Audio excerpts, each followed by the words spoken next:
promenadi, ne pa o kolesarski stezi.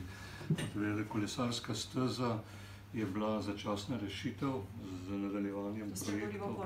Govorimo o Portorožu, ker je bilo govora, zato malo repliciram. Kolesarska steza seveda je drug problem, treba se je zavedati, da kolesarji in tudi mopedisti vozijo po vseh pločnikih, ne samo po promenadi, ki je širša, ampak tudi po ostalih, kjer je prostora bistveno manj.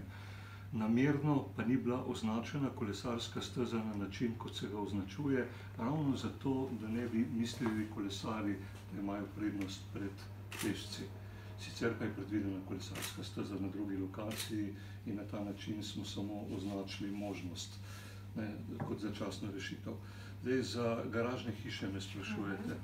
Sveda, garažna hiša je predvidena prva možnost, ki smo jo že upoštevali pred leti, ko je bila delana ta garažna hiša, proti kateri je bilo veliko nasprotovanja. In jaz si danes se nasmehnem, ko mi kdo omenja problem te garažne hiše. 850 novih parkirnih mest je in če jih ta trenutek v Piranu teh mest ne bi bilo, bi bila katastrofa s prometom popolna. Na drugi strani smo, ko smo gradili čistilno napravo pred leti, namensko prijačali zgornjo ploščo čistilne naprave na način, da je možno tudi na tej lokaciji še dodati okrog 400 parkirnih mest.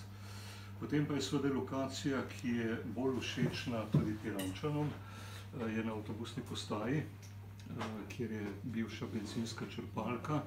S tem pa, da je treba vedeti, da to zemljišče ni občinsko, ni v lasti občine in bo potreben dogovor, kolikor se bo lastnik strinjal v smislu nekega javno-zasebnega partnerstva.